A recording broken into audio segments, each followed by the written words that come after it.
You used to just say things. It used to be that you just came out and you said what needed to be said. No filter. You didn't second guess yourself. You just simply shared truth in a way that made the impact for the people you're meant to serve. You didn't apologize for it.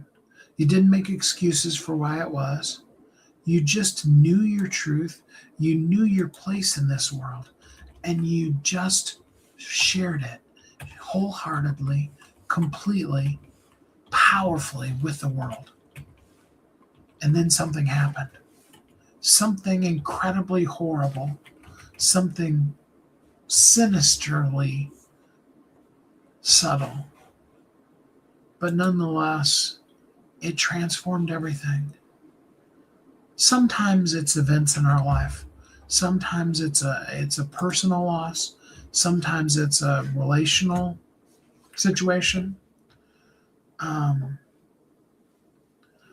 sometimes it's just a matter of things don't turn out the way that they should have, and that's the best I can really think to say it is that you were there. I know the feeling. I remember what it was like. I was sitting at an event. It was actually at the end after an event. We were having a little after party with the staff that we had there at the event. It was a Lisa Nichols event, and we had a booth there, and we had done so well that the other group that was there that was also selling book related stuff, they actually left and went home early. There was literally people who were canceling the service they had signed up with them and coming to work with us. It was a powerful feeling. It was an amazing, incredible feeling. And I had really put everything in. I had really gone all in, you know, took out a short term loan, all those kind of things. And we had covered it. We were good. I mean, we were beyond break even, and had a very high potential upside. Um, and that's even with some of the, typical things where people don't follow through and all that.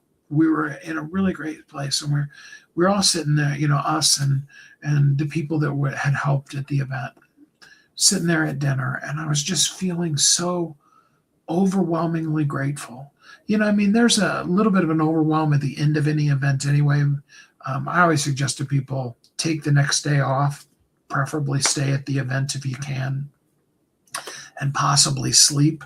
Um, I say that, and then the last event I was at, we ended up spending the whole day hanging out, a bunch of us, and it was like we actually extended it to another day. But anyway, I digress. Um,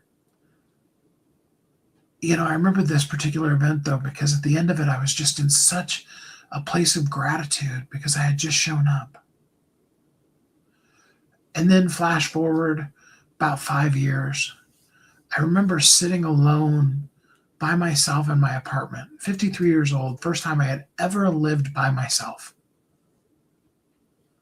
And I remember that broken, shattered feeling that I had.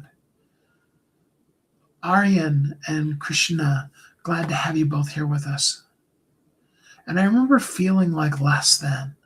I remember feeling like everything that I had done, almost like it was something I had made up that didn't really exist.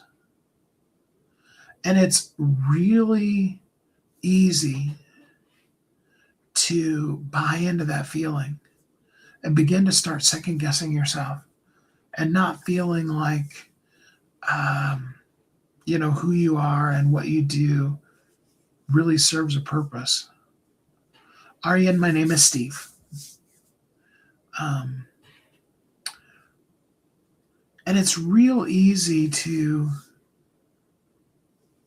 silence yourself,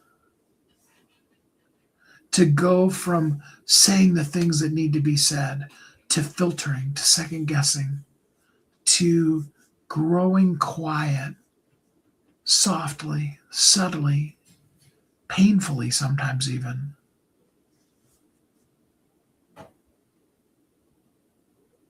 And I want you to know that what you have to say right now is just as important as it was then. But more than that, I really want to engage with you. And I'd love to hear from you. When did you start second guessing your voice? Do you remember the event? Do you remember what happened? Maybe you don't even remember.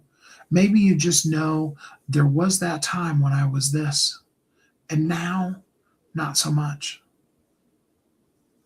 Love to hear from you. And I'd love to encourage you to really spend some time. Share it with us. Let us encourage you, but then also use your voice. You're totally worth it. I hope that this stream finds you happy, safe, warm, and loved. I'm here every day. I look forward to talking to you again tomorrow. And until then, have a great week.